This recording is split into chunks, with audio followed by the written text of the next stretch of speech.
Permanence. The state or quality of lasting or remaining unchanged indefinitely. As human beings, we have a sense that some things will last forever. We even have a word for it: permanence. However, we all know that nothing lasts forever. So why do we constantly want to think that things do? Why do we long for it? Think about the questions of permanence as Brian and I discuss on this episode of Curiosity Continuum.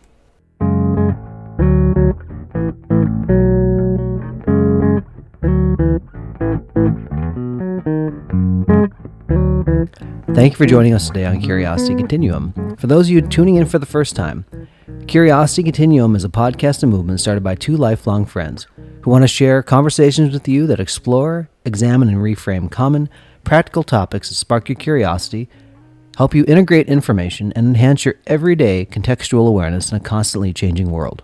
I want to tell you there's a few places where you can find us. You can go to www.curiositycontinuum.com.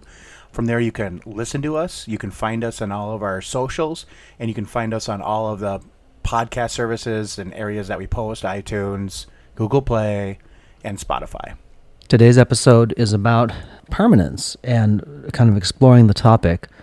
You know, I think when we look at that, we're trying to find things in life that say, you know, is this permanent? What is not permanent? And I think things that you thought were permanent may not be permanent. I think one of the things that is the power of nostalgia is that it draws something from the past and kind of brings it to the present. As human beings, we're temporal beings, and we can only live right now. We can't, see forward into the future as much as science fiction makes that really kind of cool to go see. It would be cool. Yeah. Get a DeLorean and we're going to fly off into the future and come back again. But for all of us normal people who don't live in movie land, we live now. And when we see something from the past and it brings something to the future, we say, hey, this had a little bit more permanence. Maybe it was a generation or an age before me. I think that's one of the reasons why we're so fascinated when there's archaeological finds or something else. Yeah, old things. To help us, old things to help us think of this is a lasting thing. I also think that why we're constantly thinking about older things and why we cherish something that's older is that it helps us to frame the past in a way that we can kind of see where we are today. That the past, those people weren't so much different than us.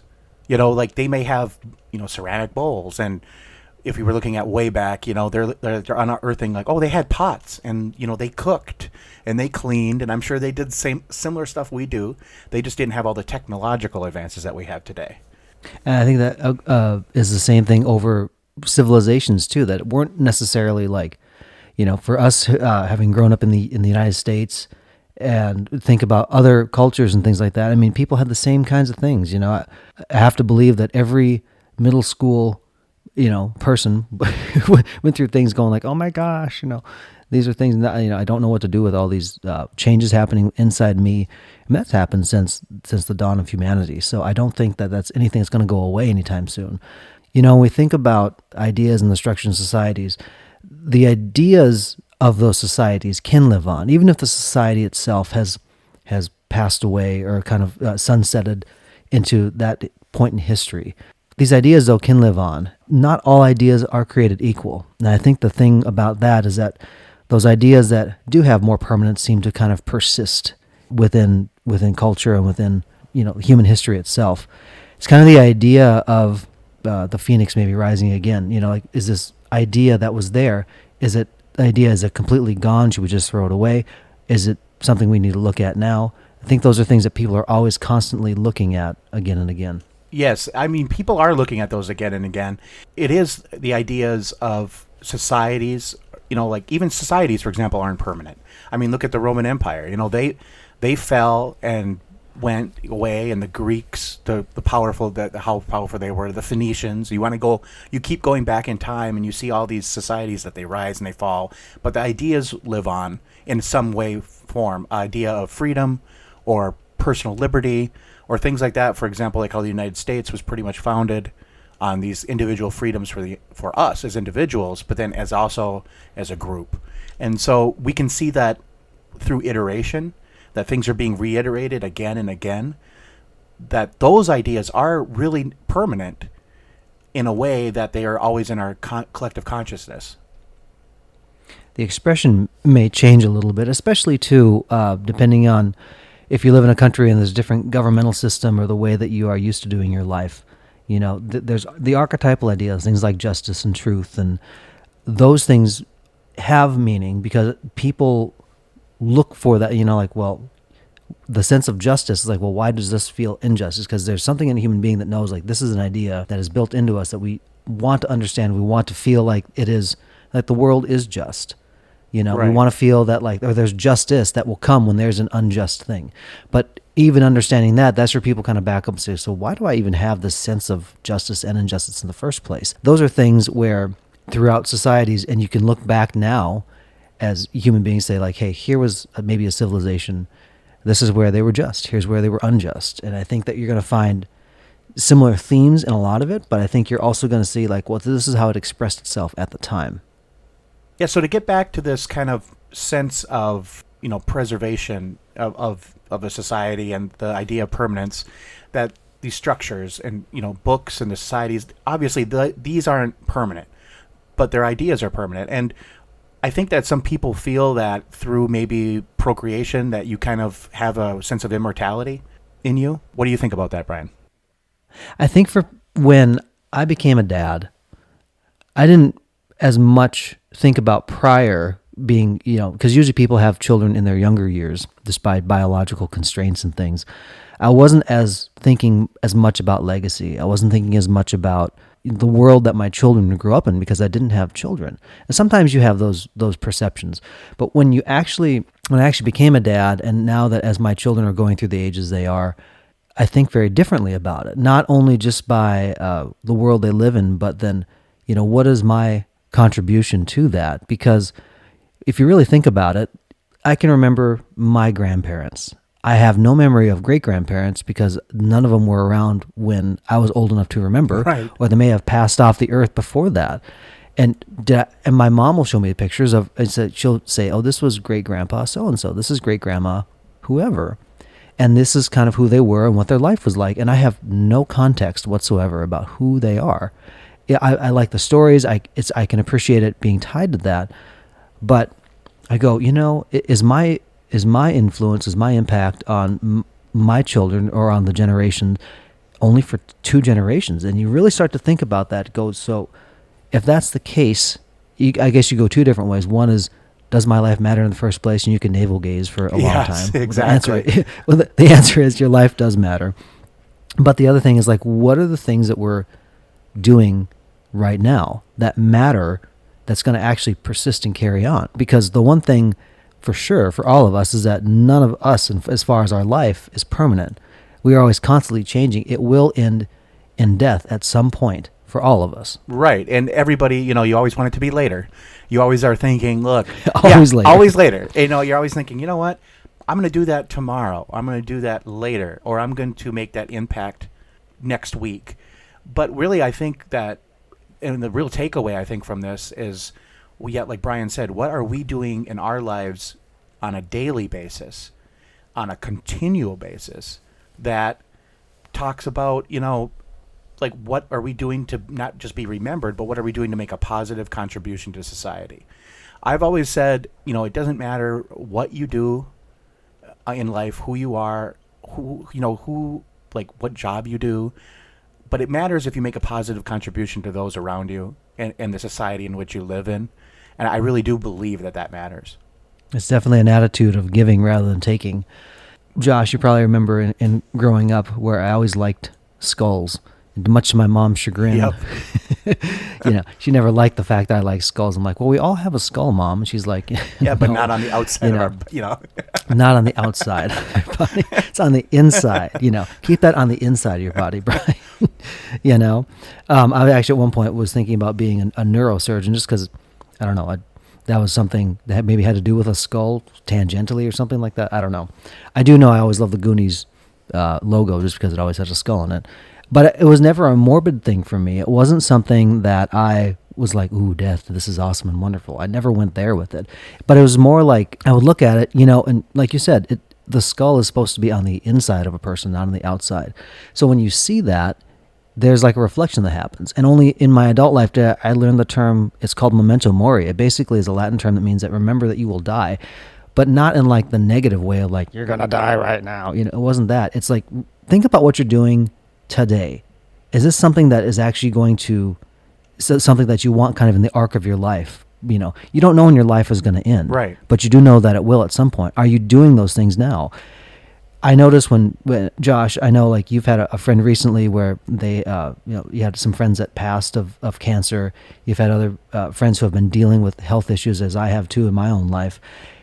It's interesting to me always when you have those like mortal experiences that you really begin to think about the priorities in your own life. Absolutely. And you really start to think about your own mortality and that you will eventually die. And so, and I know when you're younger, you don't think about it. I mean, we used to run across the road as fast as you could run and dodge traffic like you wouldn't believe, much to my parents' chagrin. Like if they would have known we did that kind of stuff, going across the busy highway, by our house. But you don't think about death. You don't think about getting hurt. You don't think about that kind of stuff. You don't think about an illness, or you don't think about something that comes and unexpectedly takes you. A car accident or a plane crash or, heaven forbid that there's, a mass murder or something. I mean, you don't think about that kind of stuff. So, and that's why and I believe, and I know Brian does, and I think a lot of people believe it, but they're not doing it. And that is living your life every day, really like it could be your last day. And not in a morbid sense at all, but in a sense that you should, the idea of carpe diem, seize the day, that really comes about because every day is special. And when you wake up in the morning, you have to realize that, you know what? I got to get up and do something. I can't just go always through the motions of life. There's a precious commodity of time, and we're all given it equally, regardless of whether how poor or rich you are. There's no, the term like, well, I bought my time back, if you had the resources to do it. But really what it's doing is that you're shifting your focus and attention on what you would like it to be. You're saying like that always implies that you're doing something that you wish you weren't doing as much as the other thing. Sometimes it's more recreation or more time with your family and things like that. But those things really start to take on a different light if you always say like, hey, this is a limited resource. I know Josh and I both grew up playing, like original Nintendo and Atari and things like that. And, if it really is true that it takes 10,000 hours to become an expert or something, we are really professional at Super Mario Brothers and Legend of Zelda and all those other things. We're experts. I haven't quite found a way to apply that into my professional life. Like, hey, what are you an expert at? I'm really a professional at Super Mario Brothers. If I don't work for Nintendo, so it's maybe I just chose the wrong companies to go search for. But those type of things too. I think you go. This is something that this is something I enjoy. This is something that is useful. This is something that whatever. It doesn't mean that you should always work. It doesn't mean you should always just have leisure time. But what it should be do is something that you're in a constantly circumspect evaluation mode to go, is this something that is really going to be more of a permanent contribution to in my life? And is it going to affect lives outside of me? Because some lives will come and go. And unfortunately, there's maybe not something that you remember from that person. And maybe it's because of your relational closeness, but sometimes too, people will let life just kind of happen to them versus like actually engaging in the process of life and living, because it's a very different thing just to exist and then actually live. Exactly. And if you take away anything, I would just say, make sure that you are living your life in a way that you would be not only proud of, but that you can look back, people can look back on it and say, he did something, or she did something, or they did something worthwhile. I don't even care if it's, that you're a good person, and that was what you did that's worthwhile. I always say that when I die, I really want the one thing I want people to remember about me is I want them to say, you know what, I like Josh. He was a good person. If I can get that through to people, that I hope that I am a good person, that I try to live my life like that, I believe that I've accomplished something positive.